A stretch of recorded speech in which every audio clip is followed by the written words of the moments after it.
Bonjour à tous, merci à vous de nous retrouver pour la suite de la formation en ligne, évaluation et implémentation de la communication alternative et augmentée. Alors, aujourd'hui, nous allons parler encore un petit peu du développement du vocabulaire.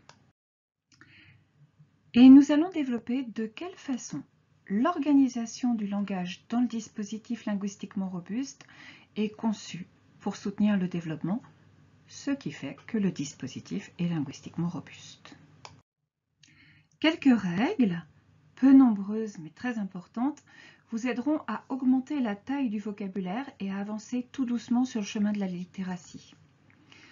En 1, tout d'abord, personnaliser le vocabulaire en respectant bien l'organisation du langage dans le dispositif. C'est cette organisation qui fait que le dispositif est linguistiquement robuste. En 2, petit à petit, créer des liens vers les pages du vocabulaire supplémentaires pour encourager l'utilisation des mots. En 3, utiliser la prédiction pour déterminer l'emplacement des mots déjà présents dans le dispositif. Et en 4, au fil du développement, changer les symboles associés aux mots par du texte seul. Pour personnaliser le vocabulaire du dispositif, vous avez à votre disposition l'évaluation des besoins pour la communication alternative et augmentée qui va vous aider à recueillir, entre autres, les thèmes de sujets de conversation dont le communicateur en CAA a besoin ou qui l'intéresse. Cela vous aidera à déterminer ces mots ou ces phrases, peut-être du moment simplement, et à chercher à quel emplacement les mettre. Et puis bien sûr, vous avez Pathways pour Core First qui est là pour vous guider pas à pas. Alors, vous constaterez que dans une application linguistiquement robuste, il y a beaucoup de mots. Heureusement, la loupe est là pour vous accompagner. Alors, comme j'aime bien les chats, je vous propose que nous cherchions le mot chat. Je vais donc commencer par sélectionner l'outil de recherche qui est ici, là vous le voyez, hop, hop, hop, en haut à gauche. Maintenant que vous savez où il est, je vais le réeffacer, sinon je serai embêtée pour la suite. Et quand je vais le sélectionner, il va y avoir une petite barre de recherche qui apparaît pour que je puisse écrire mon mot chat. Quand je tape sur Entrée, tous les boutons dans lesquels le mot chat est inscrit apparaissent. Sous chaque bouton, vous pouvez noter qu'il y a des emplacements, hop, là vous voyez, vous en voyez tout plein, qui vous donnent les noms de pages sur lesquelles les occurrences du mot chat se trouvent. Dans certains cas, par exemple, là vous voyez, vous avez un bouton encadré de orange que je vais vous repasser pour que vous le voyez bien, et en dessous il y a écrit sujet. Dans ce cas précis, cela signifie que le mot chat est inscrit à l'intérieur d'une phrase. Par contre, quand vous voyez par exemple mot de sujet, ou alors liste en relation, ou alors liste principale, ça veut dire que le mot chat est sur un bouton totalement autonome. Alors, maintenant que je sais un petit peu identifier où se trouve le mot chat, en fait j'ai envie de voir où il se trouve dans la liste principale des animaux. On va effacer tous les petits symboles et mes petits gribouillis qui ne vous servent plus à rien. Et vous allez voir que lorsque je fais entrer, le moteur de recherche m'accompagne vers la liste de mots, les animaux et le chat. Et voilà, je sais maintenant où se trouve le mot chat. Voici maintenant un petit atelier que vous pouvez réaliser pour vous entraîner à retrouver les mots. À la fin de la lecture des consignes, vous pouvez prendre le temps de mettre la vidéo sur pause pour réaliser les activités. Dans le carré de gauche, il vous est proposé de chercher les mots collier, chips et puis chef. Parce que quand on est un communicateur en CAA, c'est très sympa de pouvoir dire qu'on veut être le chef d'une activité, par exemple. Alors, à droite, la procédure est détaillée pas à pas. À chaque fois que vous atteignez un mot, Vous pouvez noter où il se trouve et éventuellement vous entraîner à le retrouver tout seul. Tout simplement parce que par la suite, ça va vous être d'une très grande aide pour modéliser. Voilà, les consignes sont lues. Maintenant, si vous le souhaitez, vous pouvez mettre sur pause. Le vocabulaire spécifique est immensément vaste et il est très fréquent qu'il faille ajouter un mot appartenant au quotidien précis de l'utilisateur du dispositif. Par exemple, regardons comment ajouter le mot canari, qui est un animal que possède un utilisateur de CAA, qui est un petit garçon que je connais bien. Rendons-nous à la page qui sera la plus appropriée pour recevoir ce mot très souvent utilisé par l'utilisateur et qui sera donc la première page de la liste principale des animaux. Sélectionnons le mode édition qui est tout en haut à droite et les volets d'édition apparaissent en bas et à droite de la grille. Vous sélectionnez le bouton sur lequel vous voulez placer le mot canari et vous voyez que dans le volet d'édition, eh bien, 3 lignes sont apparues. Cela indique que vous êtes sur un bouton de type standard, ce qu'on peut voir quand on glisse un petit peu plus bas et qu'on voit apparaître le type de bouton.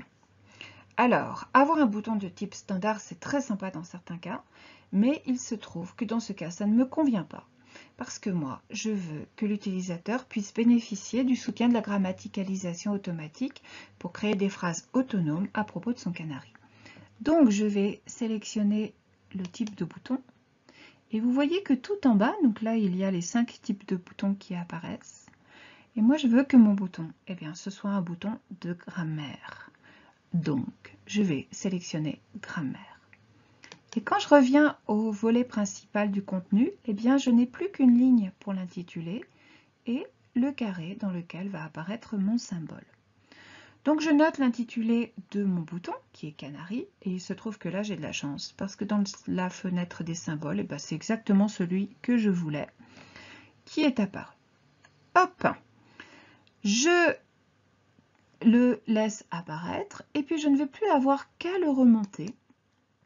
Vous le voyez ici, il est placé entre canard et chat, parce qu'il se trouve que je veux qu'il soit rangé dans l'ordre alphabétique. Car je veux soutenir le développement de la littératie de cet utilisateur. Alors, dans son cas à lui, eh bien, il est pertinent de s'appuyer sur l'ordre de l'alphabet. Pour aller plus loin, bien sûr, vous pouvez vous reporter à Pathways pour Core First, mais vous pouvez aussi regarder les vidéos qui sont consacrées au développement du vocabulaire dans Snap Core First.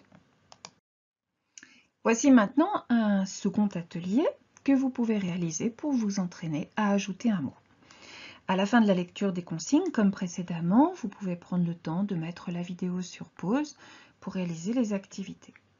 Dans le carré de gauche, eh bien, il vous est proposé d'ajouter les mots pendant, qui est un mot de grammaire, chips au bacon, c'est bon, et casquette, dans les pages des listes de mots qui sont appropriés à ces mots-là.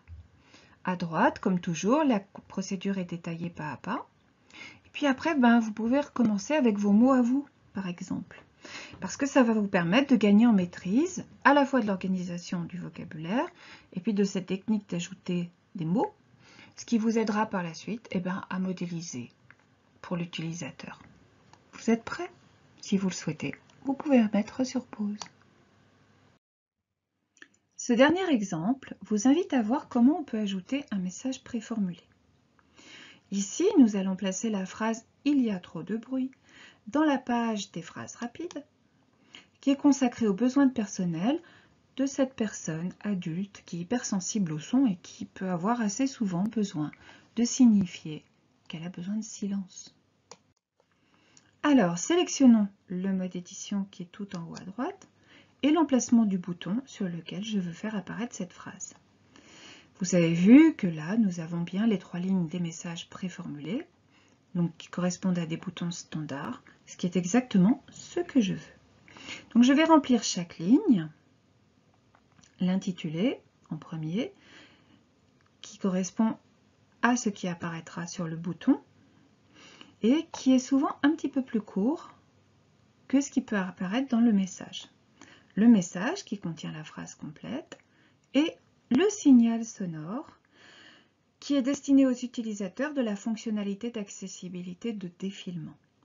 Automatiquement, elle correspondra à l'intitulé. Mais vous pouvez la modifier si ça vous semble nécessaire. Vous voyez ici, hop, tout est fait.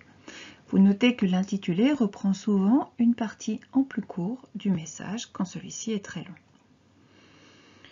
Nous sélectionnons le symbole qui semble le mieux approprié. Alors là, vous voyez que lorsque j'ai cliqué sur le petit carré du symbole, je ne trouvais pas exactement ce que je voulais.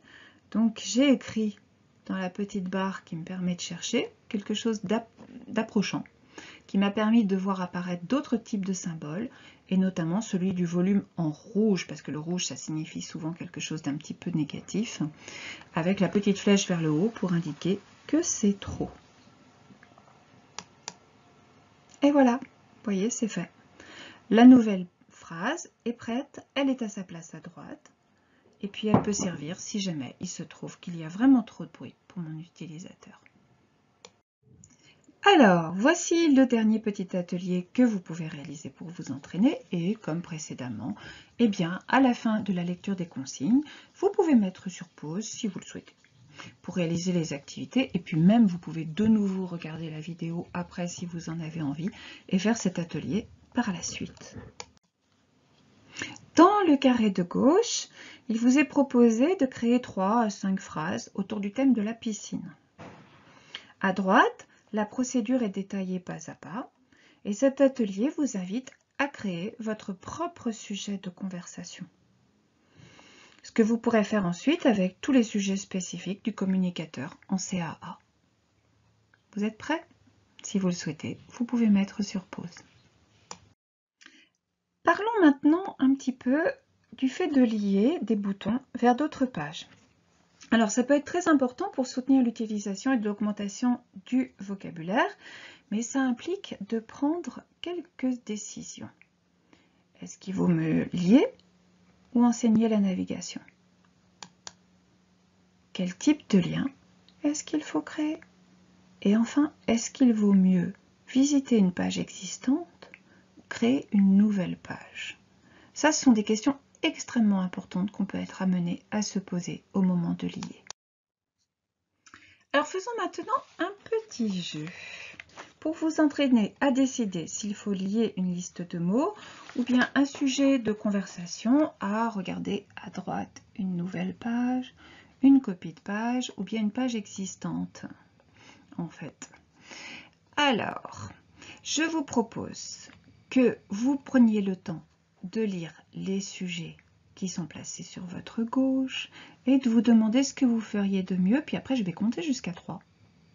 1, 2, 3. Et à 3, je vous donnerai les réponses. Alors, si jamais vous souhaitez réfléchir par vous-même, vous mettez sur pause.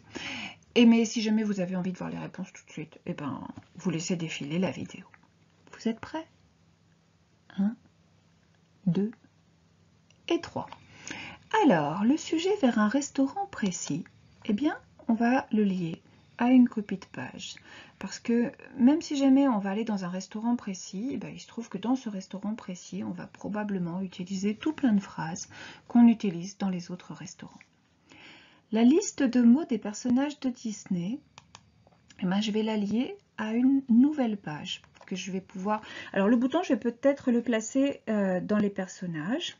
Et puis je mettrai personnages de Disney sur ce bouton. Et la nouvelle page sera consacrée à faire entrer tous les merveilleux personnages de Disney qui composeront une liste spécifique de mots.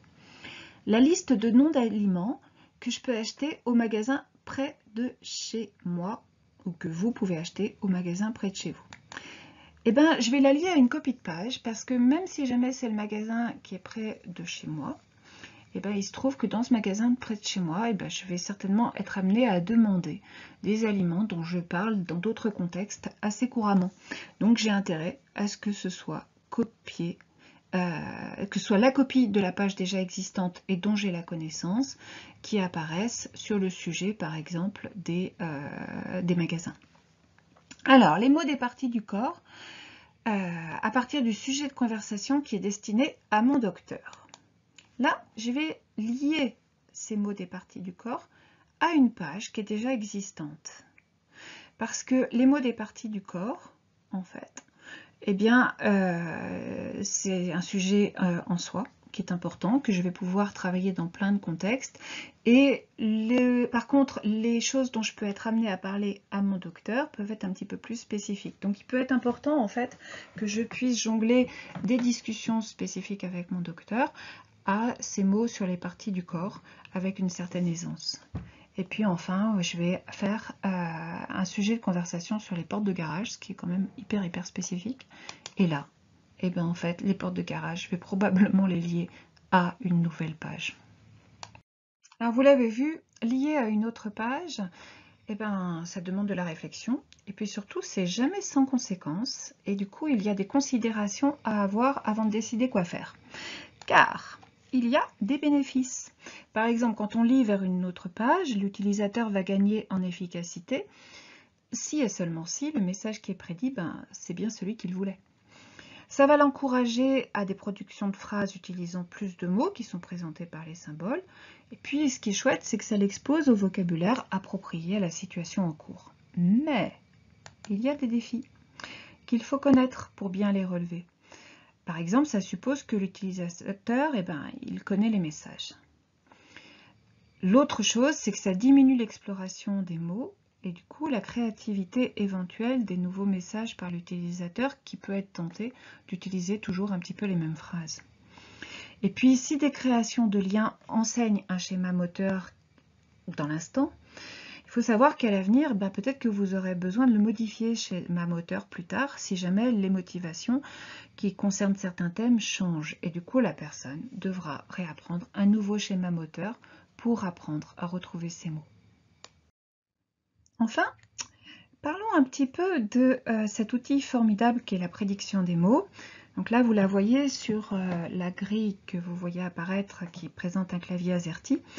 La prédiction des mots, ce sont ces boutons sur fond bleu qui vont se modifier au fur et à mesure pour prédire les mots, soit en fonction des mots qui précèdent, soit en fonction des lettres que l'on a déjà écrites. Alors, voici quelques considérations qu'il faut avoir quand on utilise la prédiction des mots.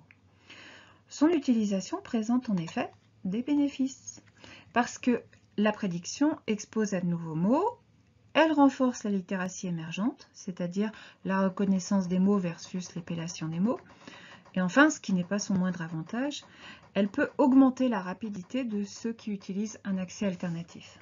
Mais, elle soulève aussi des défis qu'il est important de connaître pour pouvoir les relever correctement. Certaines options de défilement, en particulier, peuvent paradoxalement diminuer la rapidité liée à l'utilisation de la prédiction des mots. Puis surtout, en fait, elle peut réduire la créativité. Donc, il faut l'utiliser avec une certaine précaution. Et enfin, voici quelques considérations sur l'association des symboles et des mots écrits. Rappelons-nous juste une chose importante que les grands chercheurs en littératie nous disent souvent. Les symboles soutiennent l'autonomie, la participation et la communication. Ça, c'est certain. Mais par contre, ce qui soutient la littératie, ce sont les lettres. Donc, concernant la communication, associer texte et symbole, ça peut aider à retrouver l'emplacement des messages pour les littérateurs émergents. Et puis, ce qui est chouette, c'est que ça peut soutenir la compréhension orale et parfois écrite. Mais concernant la littératie, il se trouve que le fait d'associer les mots et les pictogrammes ensemble, ça va faire que moins de mots sont appris quand les pictogrammes sont associés au texte, tout simplement parce que l'attention se porte sur les dessins et puis pas sur les lettres. Cette association, paradoxalement, elle peut augmenter la confusion dans certains cas, notamment lorsqu'un même mot peut avoir plusieurs significations. Et puis enfin, laisser les symboles associés au texte porte atteinte à l'apprentissage des mots les plus souvent utilisés, qui sont les mots de vocabulaire de base. Puis comme nous arrivons au terme de cette petite vidéo, je vais vous donner la dernière clé pour atteindre les résultats que vous avez identifiés. Utilisez donc les méthodes fondées sur le dispositif en vous appuyant sur les besoins et sur les intérêts de l'utilisateur. Observez-le, il va vous guider sur ce qu'il aime et la motivation va l'aider à investir toute la richesse qui peut être portée par le dispositif linguistiquement robuste. Alors, maintenant que vous avez tout ça en tête, je vous propose que nous nous retrouvions pour la vidéo numéro 6 qui vous parlera des méthodes s'appuyant sur les partenaires. À tout de suite!